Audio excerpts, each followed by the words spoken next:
Hitters meeting number 18, chat. Welcome back. And as per usual, I am joined with the one and only Coach Ken Anderson. Coach, how the heck are you doing, buddy?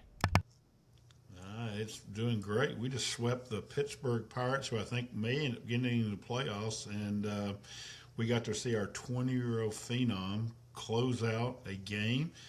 It's beautiful, but as always, I'm always glad to be on the hip coil, and as you said, we're on the Ryan Klesko of hip coils, number 18. Number 18, chat. We did something a little bit different. If you haven't checked it out, it is on YouTube. It is on TikTok. Yes, we do have a TikTok at Braves Hip Coil.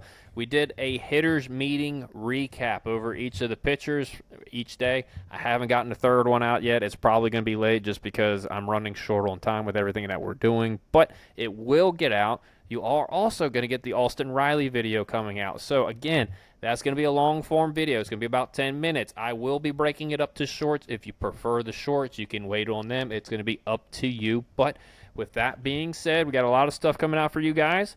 We appreciate all the love and support that you guys have shown. I want to get that going first thing. Just thank you guys. And we're going to review our pick to click. Ken, are you ready? I'm ready. We're going to start with the one who had the really good series, Michael Harris II. Look, he got hurt, but he had the biggest hit in Game 3, the bases clearing, 3-run double. He was 3 for 6, scored 1 run, had a really good series. Ozzie Albies had the working man series, if you will. He did the grunt work, the dirty work that Matt Olsenberger told me he was doing, and he's right. Ozzie was 1 for 5. I know, doesn't jump off the stat sheet, but hold on. 2 walks, 2 hit by pitches, scored 2 runs, drove in 2 RBIs with a sacrifice fly, and the 1 hit was an extra base hit. It was a double. So my boy did do pretty good. What you think, Ken? How did the boys do? I thought offensively this weekend we really had good approaches. Even on the third game, Bubba Chandler was throwing the ball all over the place, and he throws 100 miles an hour. That's not an easy ride. We did warn everybody about that. But we really attacked Braxton Ashcraft great, and also Mitch Keller. So I'm excited to get into these White Sox. And luckily, they don't have a vaunted staff as Pittsburgh does, but they do have some talented pitchers.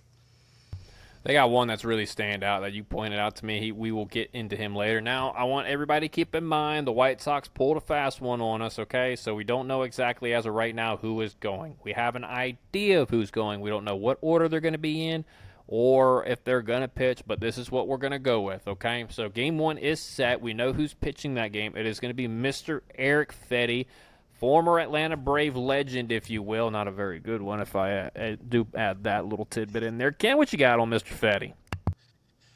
Mr. Eric Fetty is a workman pitcher. So think of Martin Perez from the right side. He's a right-hander. All Braves familiars. He's not going to throw it, overpower you. He's going to work his off-speed and pretty much he's going to throw what you think he's going to throw in a count.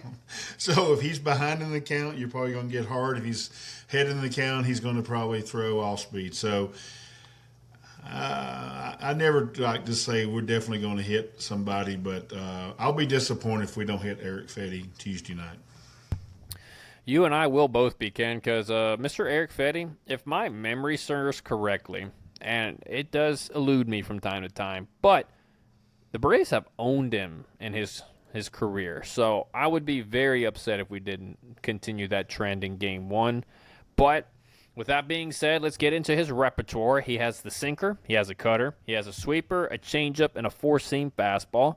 He pitches just like the count. Just as Ken said, if he is ahead with a 2-strike count, he's going to go to the sweeper against righties, and he's going to go to the changeup a lot against lefties. If he is behind in the count, he relies a lot more on the sinker and cutter. Every once in a blue moon, he's going to throw the four-seamer, but it's primarily going to be the ones that move. So right-handed hitters, you are going to see a lot of the sinker and cutter and sweeper. Left-handed hitters, you're going to get the entire kitchen sink. I hate that for you, but it is what it is. Right-handed hitters, we are going to hunt the sinker and sweeper window. He is going to try to live on the outside part of the plate. He's rarely going to come inside. So let's take it away from him completely and just choke the crap out of the plate. So what you're going to do in that situation as well is you're taking the outside part of the plate, you're turning it more towards the middle part of the plate. So He's not going to blow 91 miles an hour inside by you, so you should be comfortable to choke the plate. You want the ball to start on the outer third to the middle part of the plate, belly button to high thigh because we're looking for the sinker. Make him paint the bottom of the strike zone and on the inside corner before you expand your window in or down in the zone. He is going to rely heavily on the sweeper away. So if it starts in the zone and it starts breaking away, just take it. The sweeper and cutters we want to hunt are going to be the ones that start above the zone and at us, that break down and into the middle part of the zone. With 2 strikes, at most, it has to start on the inside corner and at the top of the zone for that sweeper to be a strike. Be patient and wait on your pitch to drive because it will come. He doesn't have a 1.4 whip because he gets everybody out. He is going to give up something to hit. You just got to be patient. Left-handed hitters, we're going to hunt the sinker and changeup window. You want the ball to start from the outer third to the inner third part of the plate, and you want it to start at the belly button to high thigh. Again, you want to keep the ball up and not expand lower inside. Make him paint the inside corner or down in the zone before you expand in there. If it starts in the zone and it breaks towards you, take it until you get to 2 strikes. The only cutters and sweepers we want to swing at are going to be the hangers that pop out of the hand, that start above the zone and away off of the plate, that will break down in the middle of the zone that you can just have a barrel party out front. 2 strikes, you have to battle. That's a different story. But again, be patient. You're going to get something to hit. When you do get it, don't miss it. Ken, that's what I got on Mr. Eric Fetty. Really good. I mean, he's a guy that you just got to get him up in the zone and hit him. He can't blow us away. So the things that we've been concerned with a few of our hitters, that's not going to go in this game here. So challenges out to those 2 guys. We know who they are. Let's have a good series this week because this is an opportunity to get right. So let's get right against Eric Fetty. I 100% agree, and he's being nice. We know who the 2 guys are that struggle against high velocity. We've pointed it out multiple times. I think one a little bit more so than the other, and that answer might surprise you. But we're moving on to Game 2, Ken, and we don't know. We don't know who's pitching. It's going to be one of the 2 next guys that we're talking about, so I'm going to go over Anthony K for Game 2. Ken, what do you got on Anthony K? A left-hander, so here we go again.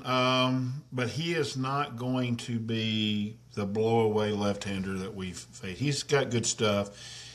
He's a good pitcher. He throws normal stuff that we really should be able to hit. That's a really good sinker right there. But the way he approaches hitters, I think he's hittable. Kind of the way that we've been approaching these left-handed hitters, we should be able to do well against him. That's middle backside. Luckily, the one guy that I think can really hit him, the little monster, is getting hot at the right time. And so we'll see. I'm interested to watch him. I believe it's our first time ever facing him. That scares me too. We tend to struggle like that, so we'll see. But I believe it's our first time ever facing Anthony K. Yeah, I worry about this one just a little bit, just because he does have pretty good, 97-mile-an-hour sinker. But I will tell you this: the Royals just then, if you're watching on YouTube, did a terrible job of game planning against him. That was absolutely horrible.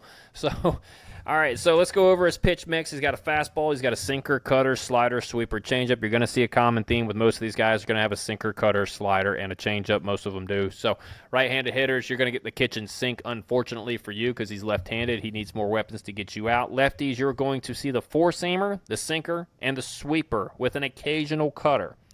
When he is ahead in the count, he loves to go to the off speed.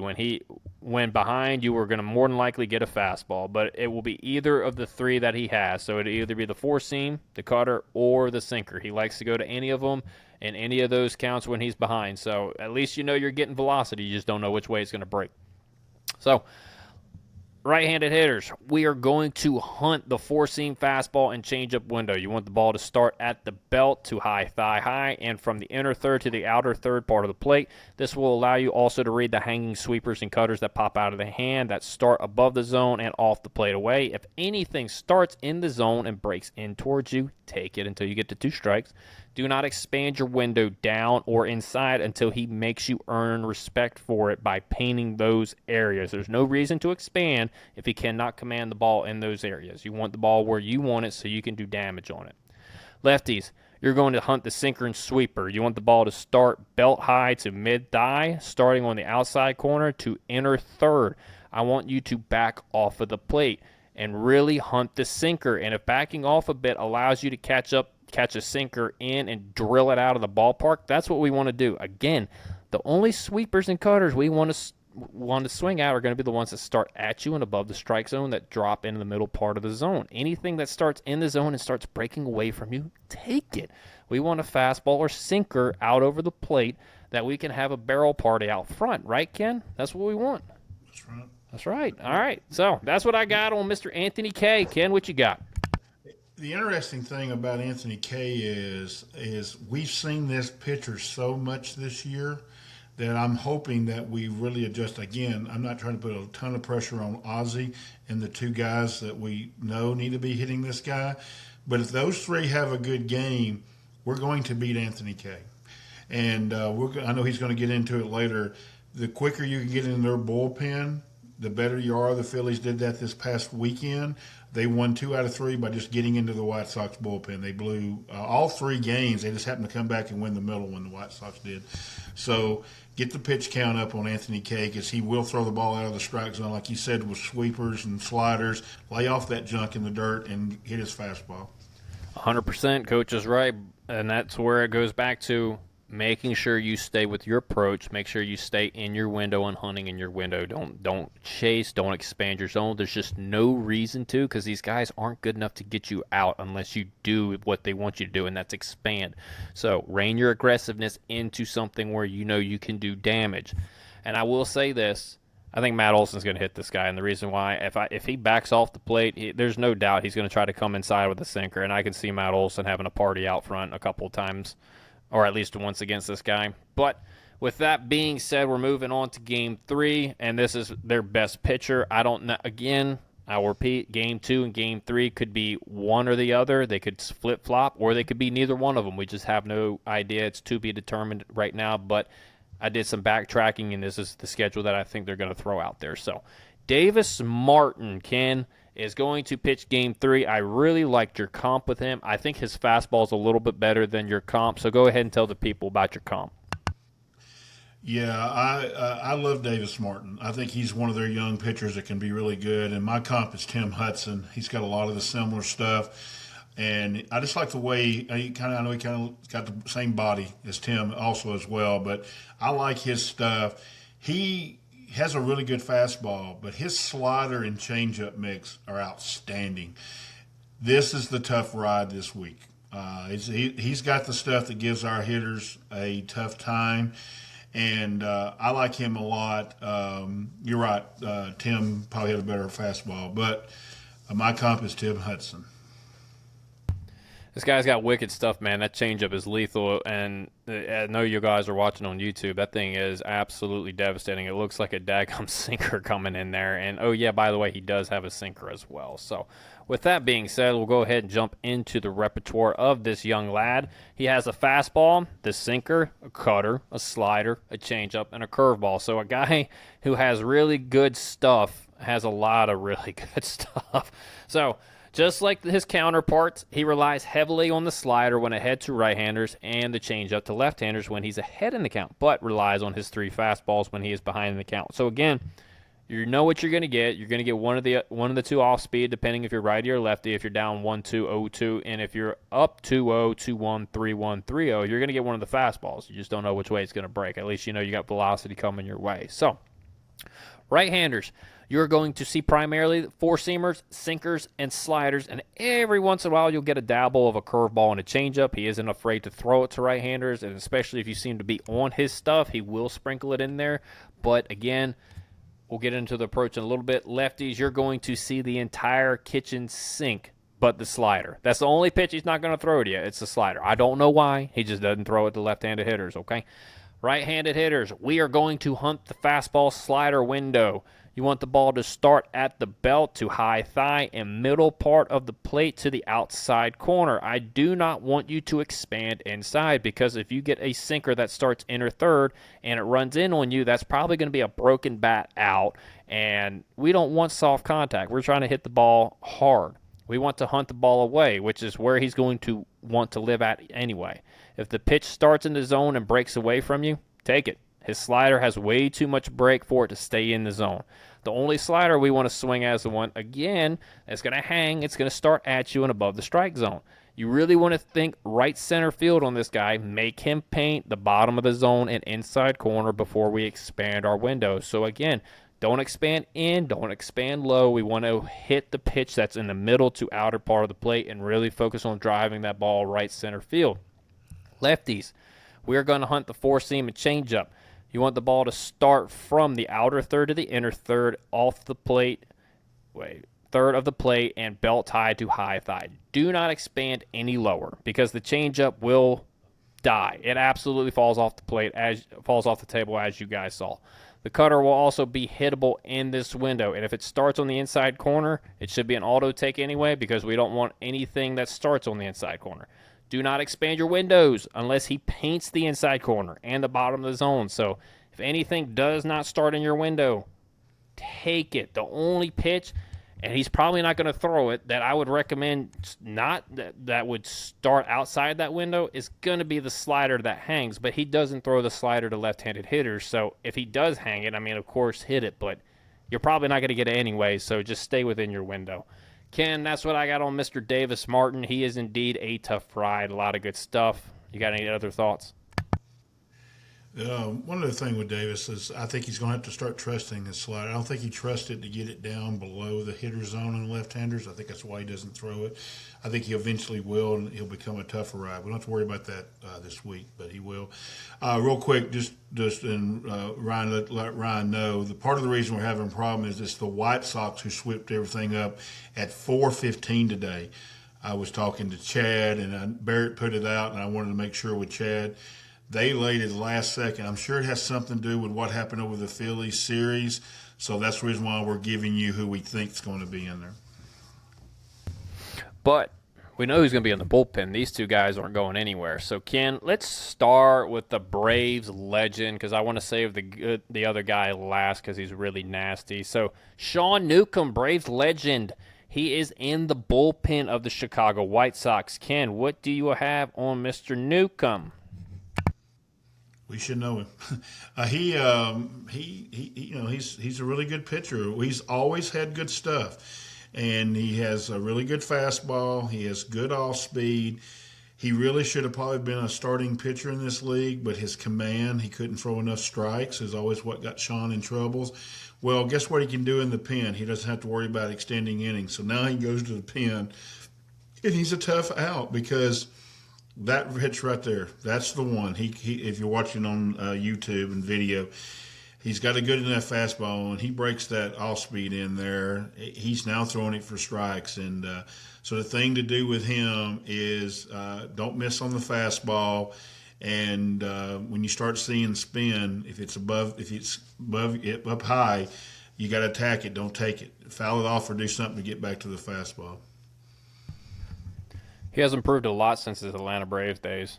I mean, kudos to Sean, because he was borderline about to be out of the game at one point. The Oakland Athletics were about to cut him at one point, so he's really turned the corner, and good for him. I'm happy for him that he was able to make a pretty good career so far out of himself as a left-hand reliever. Well, with that being said, I hope you absolutely suck against the Atlanta Braves coming up. Okay, buddy? All right, so he's got a four-seamer, a sinker, a slurve, a curveball, and a changeup. Also has a cutter. He doesn't throw the changeup or cutter hardly at all, and so you might as well just eliminate it. Right-handed hitters and lefties are going to see the exact same pitch mix. They're going to see sinkers, slurves, and four-seamers. Right-handed hitters will see the four-seam, while the lefties see more sinkers. That's the one quirk he does have. He is sinker heavy to lefties. When behind in the count, he throws any pitch at any time to right-handers. I couldn't find anything that really stood out to me. He's pretty even across the board to right-handed hitters. So, righties, you're going to hunt the four-seam and slurve window. We want the ball to start belt high to high thigh, from inner third to outer third of the plate. We are giving up the inside corner. So, make it uncomfortable for him to go in there with the slurve and choke the crap out of the plate. You want him to be uncomfortable in there, because if he misses, he's going to hit you, and that's what we want to make him feel. The only slurve we want to swing at is going to start above the zone in the left-handed batter's box. It's going to break right over the middle of the plate where you can drive the ball out of the ballpark. And that is what we want. We want to drive the ball to the big part of the field. So, middle backside with the heater, if you get in the middle of the part of the plate, if you get the hanging slurve, absolutely get a barrel out front and crush it. Left-handers, you're going to hunt the sinker and slurve window. We want the ball to start at the belly button to high thigh and outside corner to the middle part of the plate. Anything that starts to break away from you that is in the strike zone or outside corner, take it. We want the sinker that will dive back over the plate that we can drive into the left center field gap. The only slurve that we should be offering at, I know I say it a lot, is the hanger. It's going to start above the zone and at you, and it's going to drop into the middle part of the plate. And I know I say it a lot, but there's really no reason to swing at any other breaking balls unless there's 2 strikes, because you're not going to do any damage on it anyway. So don't swing at them. You want the sinker. Get the sinker and don't miss it. Ken, that is what I got on Mr. Sean Newcomb. You got anything else? I wonder if the reason why he's found success in Chicago is their pitching coach. If you know through the starters, you notice he really believes in off speed, and I think he's taught Sean how to be really good with that. And again, his fastball is good enough to sneak it by you. So I'm like you. I'm really glad Sean found a landing place. As a season ticket holder, I got to meet him several times, and he's kind of a quiet guy, but he's a really nice guy. So I'm glad he's had success and will have success the rest of the year. Maybe not so much between June 8th through the 12th. Other than that, he can have success the rest of the year. That's right. And the last guy out of the bullpen that we're going to cover, Ken, might be one of the top right-handers in the game that nobody talks about. Grant Taylor is absolutely filthy. Talk to me about him a little bit. He's if you play any kind of fantasy sports, you know Grant Taylor is money. He's a guy, throws very hard. He can get it up to over 100.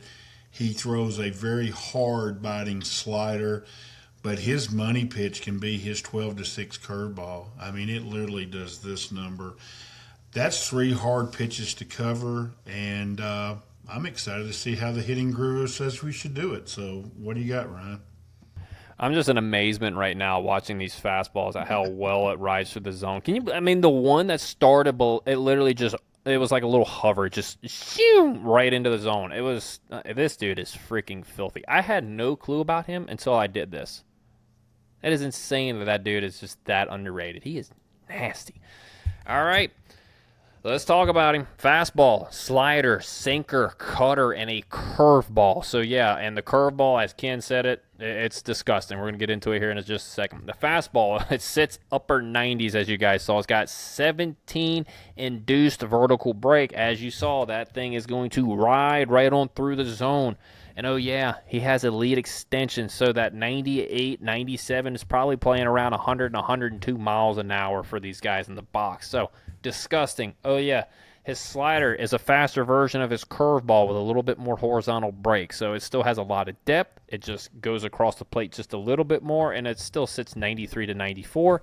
And then, oh, yeah, his curveball is a true 12-6 hammer, and that thing, falls just like a daggum hammer falls off a table. That thing is disgusting. So, let's get into him a little bit. He relies on his fastball a lot when he's behind in the count, which, it's a really good one. You might as well throw it.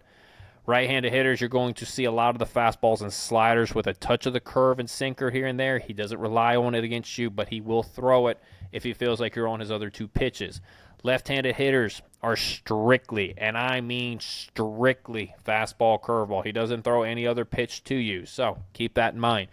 Righties, you are going to hunt the fastball slider window. You want the ball to start on the inner third to the outer third part of the plate from the belt to the mid-thigh, so you can go a little bit lower because his slider has good depth, but it will stay in the strike zone at that point. The only slider, though, we want to swing at is going to be the one that starts above the zone at us to the inner third part of the plate, because, again, it doesn't have a lot of horizontal break, so we can have it start on the inner third part of the plate up, and it's still going to be a really good pitch to hit. So it's a little bit different this go around. All right? So, but with 2 strikes, you're going to have to protect it. There's just no other way around it. You're going to have to really grind out with 2 strikes against this guy. So my expertise, when you get a fastball in the zone, don't miss it, because you don't want to get to the off speed. Lefties, you have a simple assignment. Hunt the heater. The only curveball we are going to want to swing at is going to be the hanger that starts above the strike zone and is starting on the outside corner to the middle part of the plate. If anything starts breaking inside the strike zone, take it, because it's going to drop below the strike zone. So, lefties, you have a lot more easier ride against this guy. I know he throws 100 miles an hour, but still, it's not as bad against the righties, because the righties have to protect against a slider that will start in the strike zone and finish in the strike zone. The curveball can start in the strike zone. It's going to finish below the strike zone, so keep that in mind. Both right-handed hitters and lefties, get your heater and do not miss it, and stay through it to the middle part of the field. You don't want to get too pull happy against this guy. You don't want to think about and worry about the fastball. Trust yourself with the fastball. Riley, Ronald, I'm looking at you two. Austin Riley, you have one of the fastest bat speeds in the league. You can hit anybody's fastball. Start believing it, damn it. All right. So, Ken, that's what I got on Mr. Grant Taylor. He is absolutely disgusting. You got anything else on him? No, as the Phillies found out, you don't want to get to them in the 9th inning, and it becomes different. So let's try to beat them up. Their bullpen is really taxed. They threw a lot of innings this weekend against Philadelphia, so they do get a day off like us. So, but let's get the counts up, and let's keep Grant Taylor out. We did that in this Pirates series. We kept their left-hander, their closer, Gregory Soto, didn't throw 1 pitch this weekend. So we can do it again. Let's do it again against Grant Taylor. Let's do it against all the teams, if we're being honest. I mean, Sir Anthony Dominguez is also in that bullpen. We didn't get to him because Grant Taylor is just that much better. If he's not the closer, he should be the closer, because he is fucking filthy. But with that being said, Ken, you got to pick the click for the series? I do. And I'm going to go Ronald Acuna Jr. I think the first 2 games is where he's going to do most of his dirty work. But here's the thing, even against Davis Martin, Davis loves the changeup. I don't have no problem with Ronnie going up and saying, you know what, he loves it so much, I'm going to get one. Just don't miss it, Ronnie.